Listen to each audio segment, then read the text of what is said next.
The Azili, also known in Haiti as La Sirène, are water spirits of the Lake Azili in Benin.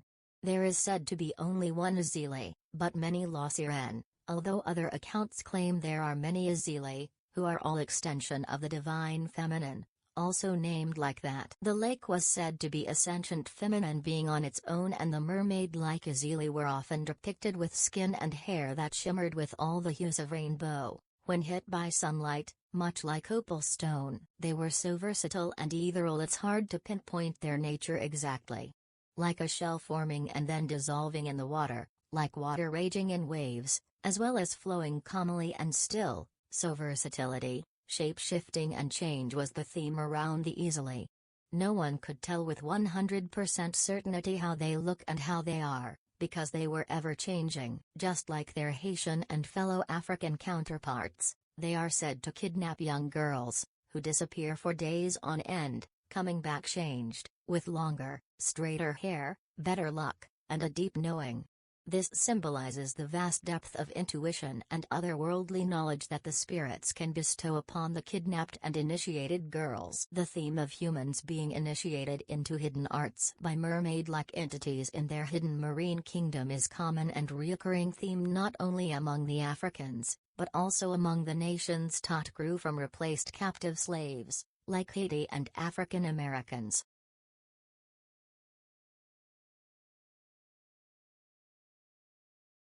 The Jengu, plural, Mingu, are a class of water spirits of Africa that are said to bring good fortune and protection to whoever worships them. Themselves, though, they were never classified as gods or divine beings. Very similar to the Simbi of neighboring Congo, these beings were mermaid-like in their physiology and attributes, possessing humanoid torso and fish-like tails.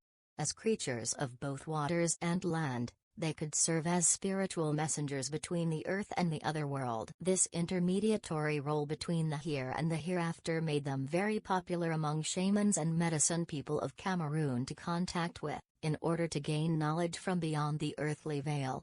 They were also skilled healers and could teach this ability to the shamans who worked with them. All Jengu were incredibly attractive, with otherworldly smooth skin, silky flowing hair, long in both males and females, and very locally attractive gap teeth in the front, perceived very cute and alluring by the society at that time. They are guardians of natural world, protecting everything in nature, the elements, the animals, the natural wilderness, as well as humans who honor these things and lived in harmony with them. This guardian role and the belief they can bring good fortune and luck made the locals hold lush festives and offer valuable sacrifices in their honor, to gain their favors. As very powerful and important spirits in the lore, only the most well-trained and experienced shamans and medicine people can actively work with these beings and serve as their intermediators on earth.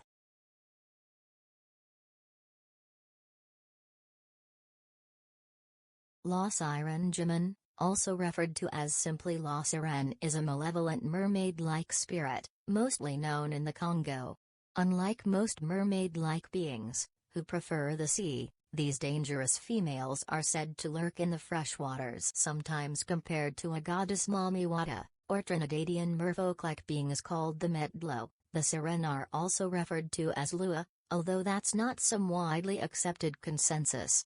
People claim they are beautiful and alluring, with long, silky hair and enchanting voice that can mess with your mind. There are legends about La Sirène taking people away, kidnapping them for a period of 7 days, 7 weeks, 7 months, or 7 years, after which time the victim would return with straighter hair, lighter skin, and a much deeper level of ritual knowledge and spiritual insight, normally unavailable for mortals. But there is always a price to be paid for such gifts. The victim would be often visited by the Sirène who kidnapped them and taught them secret knowledge in their dreams, giving tasks they have to fulfill, or their special powers would be taken away. This is not always the case though, and there are instances of the victims cutting off from the marine influence and yet, retaining their spiritual wisdom and healing hands. Maybe it has to do with how forgiving or vengeful an individual mermaid is and what is her approach to the kidnapped student. Who knows?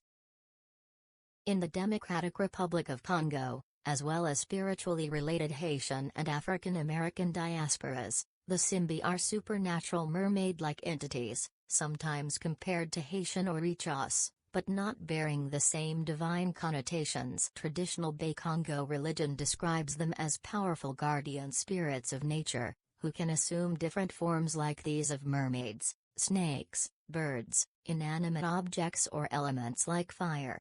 They were associated with activities like pottery and said to reside in the nature itself, but more often than not, linked to waters. Their common name is said to mean to hold or to preserve, further indicating their role as guardians of natural places.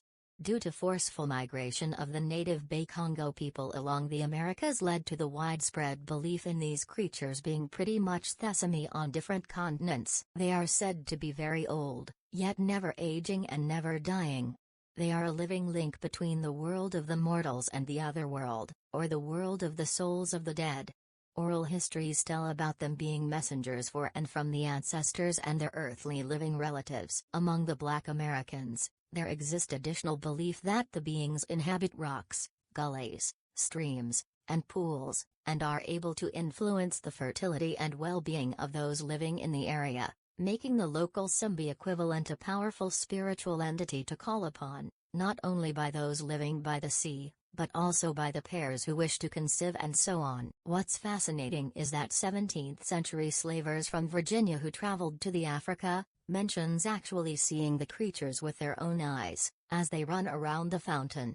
They had long hair and had an ethereal feel to it, making normally rational men truly believe they encountered something inhuman. The locals believe that these entities can provide kind and innocent people with their protection and even material riches, like diamonds, gold and coins, and in some instances are said to be protectors of children, a theme which was later incorporated into a folk tale Suki and the Mermaid.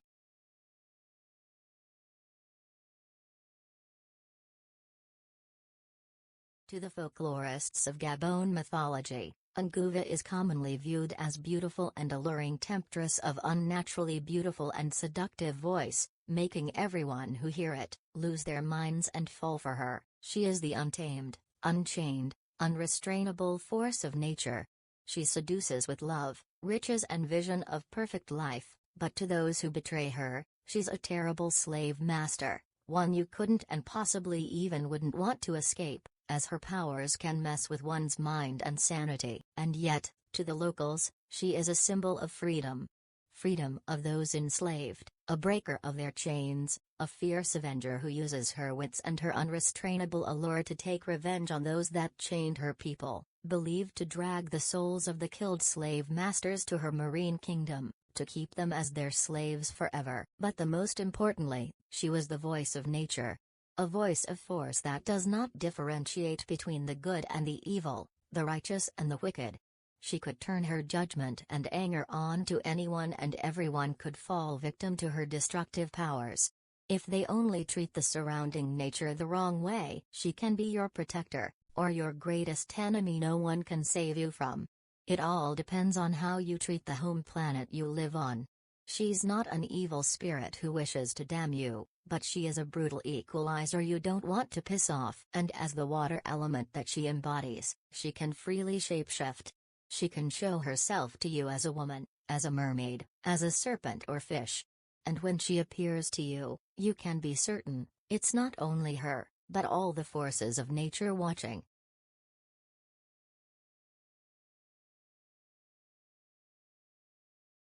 Mami Wata is a powerful, incredibly popular and important in Voodoo pantheon, as well as most of African and Haitian spiritual cultures alike. She's a mermaid-like entity, a saint to some, a goddess to others, a nightmare to those scared of her power. Historically, scholars trace her origins to early encounters between Europeans and West Africans in the 15th century, where Mami Wata developed from depictions of European mermaids, but it's impossible to not notice that beings similar to her can be also traced back to Hindi folk beliefs, as popular monkey immortal, Hanuman, is also depicted as a merman, demonized as Queen of the Coast by paranoid Christian and Muslim fanatic communities, yet venerated as Mother Water by those who never let go of their forefathers' faiths. This mermaid-like immortal can bestow blessings on those who venerate her, but also powerful curses on those that cross her. This fierce sea queen not only has many names, but many forms as well. She can assume human form and walk on land, she can turn into a snake, a seabird, a fish, or appear in her natural mermaid form. In all of her shapes, forms and disguises, she is a force to be reckoned with. She's also a famed snake charmer and a patron of such. Interestingly, some people claim her to be light-haired and light-skinned, as it's not impossible that her worship was strongly influenced by the European folk beliefs about mermaids and, just maybe, local water spirits they could bring with themselves, along with their folklore.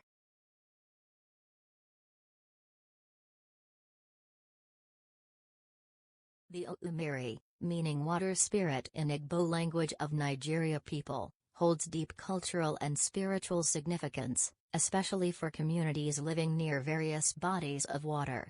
As in local mythology, water is a powerful force, both a source of life and a medium for magic. Such are the connotations of these beings. Although mermaid-shaped, the description of the individuals of these species of spirits vary.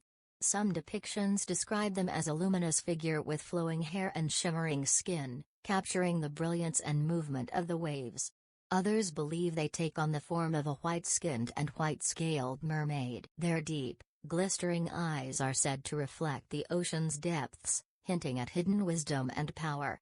And this power is not only in the being's eyes, as they are able to control various aspects of sea life, water and nature itself. Some accounts, although none gives the Oumiri any divine nature in themselves, claim they belong to the family of the divine, being daughters and further family members of powerful gods and goddesses, such as Namiri, who is a revered goddess of water and change, who also takes on the form of a mermaid. Despite that, they are still praised and revered by shamans and mystics, who often seek their protection and aid.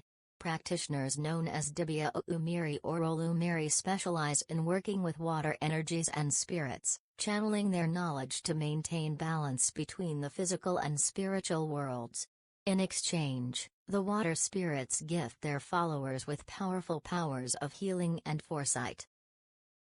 Owamapu is the name for a collective of beautiful and benevolent water spirits worshipped mainly by the Ija people.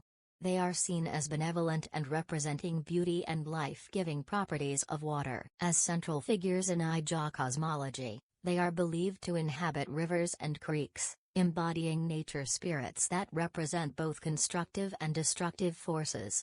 Various festives in their honor are held, in which the participants wear white masks, possibly to imitate the snow-white skin these water spirits had. They are believed to have a hold upon human fates, and it is believed that after death, humans may join them in the mutual otherworld.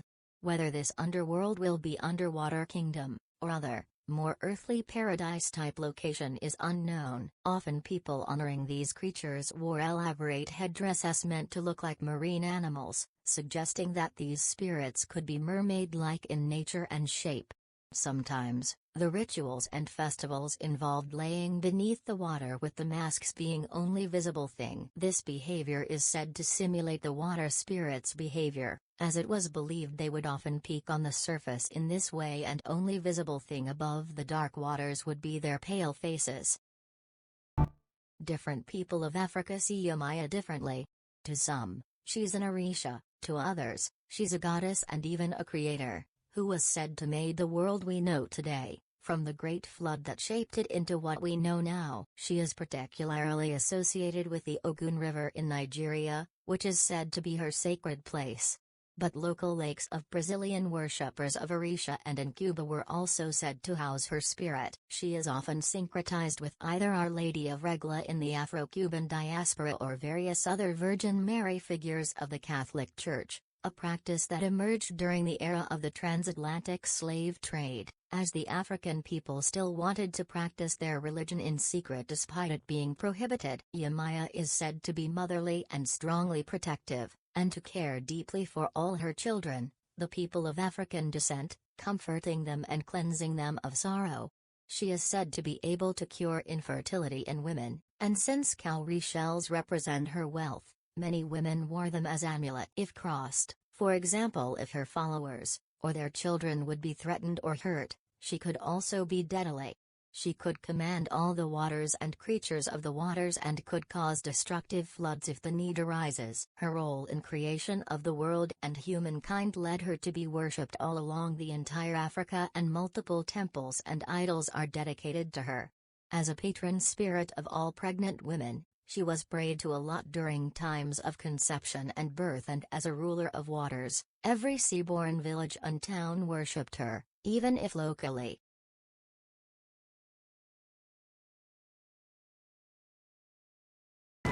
The tokalashi is a malevolent spirit species that equally malevolent people call upon and contact, in order to play mischief and cause harm upon others in the community.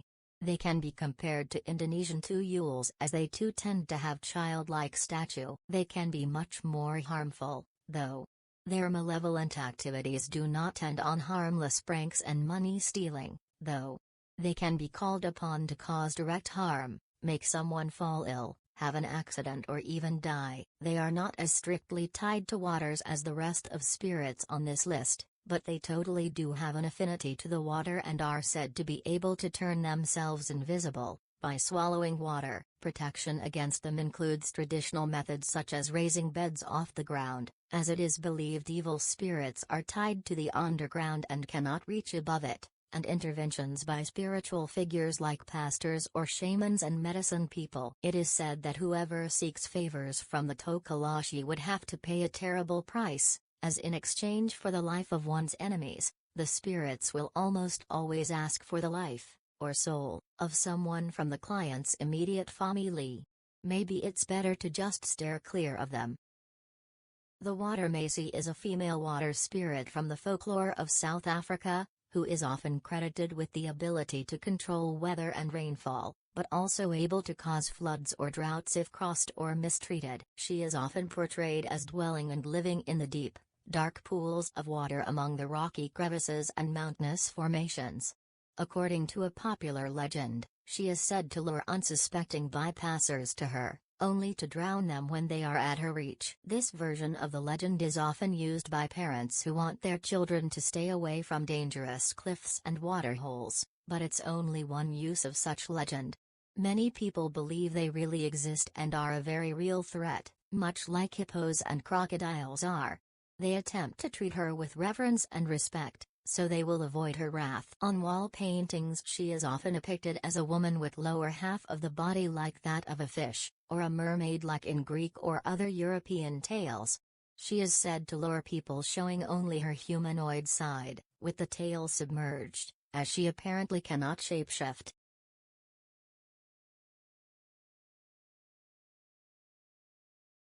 The Mashavi is a collective term for spirits often used in shamanic ceremonies, invoked, cooperated with, appeased and deployed by various medicine people. They are said to be the spirits of the dead, the relatives, the ancestors, but also complete strangers. They are not all strictly tied to the waters, but they can be classified in different categories. Nzuzu, the water spirits, and Zvapunia, the rain spirits, in particular tied to the element of water and its categories. But there are also Svarambo who can possess animals as well as possess people to act like animals. Nzuzo are said to be mermaid-like in apparition and they inhabit streams and lakes, but also artificial bodies of waters like wells. Zvapunia, on the other hand, rule the waters in the sky and are frequently petitioned and prayed to by the people for rain and nourishment of their vegetation. As former human spirits, it is said that their power and influence on this world depletes over time, unlike more powerful divine and supernatural spirits called Mudzama, who are much stronger and whose powers never wane. The Njanzu are a group of water spirits who are usually known for initiating people into the arts of healing and ahamanism more than anything else, but it doesn't mean that the role of teacher is their only one. They have the darker side to them as well. Sometimes, they kidnap people. Most often they do so to teach them and initiate them into their marine arts, or sometimes the reason for kidnapping is different, like seeking a lover. One thing is certain and very strict though, they will only give the stolen member of the community back, if their family will not cry after them. If the family members will begin to mourn their lost relative, the merciless merfolk will never return the person, keeping them underwater with them forever. Whether they perceive crying over the lost relative as a lack of faith in the spirits or an offense or weakness, or do that for any other reason, is unknown. Different accounts about how these beings came to be exist. Some maintain that Njuzu were created by God just like any other creature. According to this belief, God created Njuzu together with other aquatic creatures, human beings on Earth, as well as those beings below the earth. Others believe that these creatures were humans in their earthly life instead and were turned into water spirits after their death. It's believed that it is the shadow soul or little shadow of that person that transforms into the beings, while their other soul transcends. There is a similar belief as in Australian and Welsh mythology, that souls of the deceased can reside in an underworld under the sea, or at the sea bottom, where they go at transformation to become aquatic and adapt to their new life after death this way. Another interesting account about them is that, according to some Shona informants, people who are captured by Njuzu are transformed into fish. The informants explain that the captured person acquires the characteristics of fish such as eating mud and jumping out of water like a fish. This may indicate that the beings may transform the kidnapped humans into ones like them. Some people credit the creatures with supernaturally terraforming the land that was once barren and dry. After they came out from the waters to gift the first humans with the magical horn, a vegetation and grass sprouted, as the woman gave birth to it.